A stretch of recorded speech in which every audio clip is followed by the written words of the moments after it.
So आज हामी पढ्दैछौँ सहायक कर्मचारीको बारेमा। यो चाहिँ एनटीसी लेभल 4 को लागि हुने गर्छ।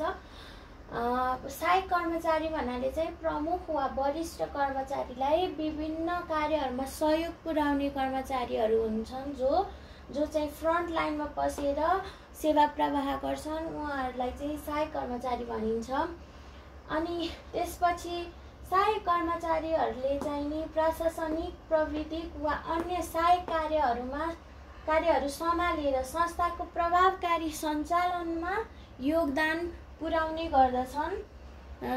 नेपालमा चाहिँ तहगत रूपमा हेर्ने हो भने चाहिँ यो 4औं र 5औं तहका कर्मचारीहरूलाई चाहिँ सहायक कर्मचारीहरू भन्ने गरिन्छ। जस्तै अब हाम्रो हेरौँ यहाँ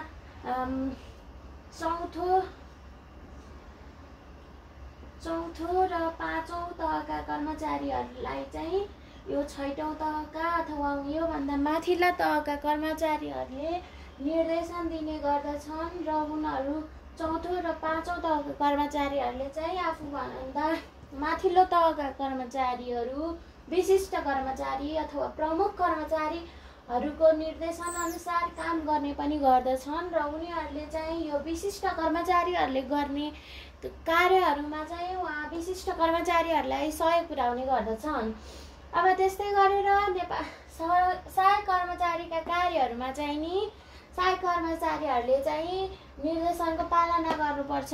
यो चाहिँ कसको निर्देशनको पालना गर्नुपर्छ भन्दा प्रमुख वा विशिष्ट कर्मचारीहरूको निर्देशनको पालना गर्नुपर्ने हुन्छ। त्यस्तै जस्तो प्रमुख तथा माथिल्ला तहका कर्मचारीहरूलाई कार्यमा सहयोग पुर्याउने गर्दछन्।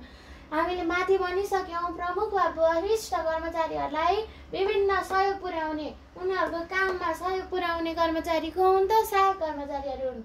यो सहायक कर्मचारीको परिभाषा यहाँ लेख्छौँ। यहाँ जे लेख्छौँ यो पनि कार्यमा पनि त्यही हो। उनीहरूले चाहिँ माथिल्लो तहका कर्मचारीहरूलाई चाहिँ माथिल्ला तहका कर्मचारीहरूको कार्यमा सहयोग पुर्याउने गर्दछन्। त्यस्तै सहायक कर्मचारीहरूले गर्ने अर्को कार्य भनेको दर्ता, चलानी तथा अभिलेखहरूको व्यवस्थापन गर्ने गर्दछन्, प्रतिवेदन तयार पार्ने गर्दछन्, जिन्सी व्यवस्थापन गर्ने गर्दछन् र चिठी पत्रको मस्यौदा तयार पार्ने वा त्यो चिठी पत्रलाई पठाउने कार्य पनि गर्दछन्। त्यस्तै जस्तो अर्को छ सेवाग्राहीसँग सम्पर्क तथा समन्वय गर्ने गर्दछन्, सूचना तथ्याङ्कको जानकारी सङ्कलन गर्ने गर्दछन्, सेवाग्राहीलाई सेवा प्रवाहमा सहजीकरण गर्ने गर्दछन्, सार्वजनिक सम्पत्तिको संरक्षण गर्ने गर्दछन् र सङ्गठनको नीति कार्यक्रम अनुसार कार्य गर्ने गर्दछन्।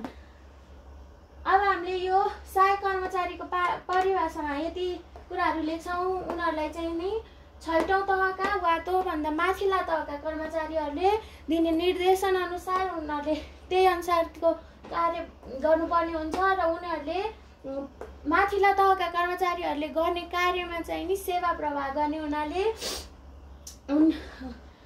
चाहिँ सहायक कर्मचारीहरूको कार्य संस्थाको एकदम प्रभावकारी संस्थागत कामहरू एकदम प्रभावकारी ढङ्गले सञ्चालन गर्नको लागि सहायक कर्मचारीको भूमिका अत्यन्त आवश्यक रहने गर्दछ।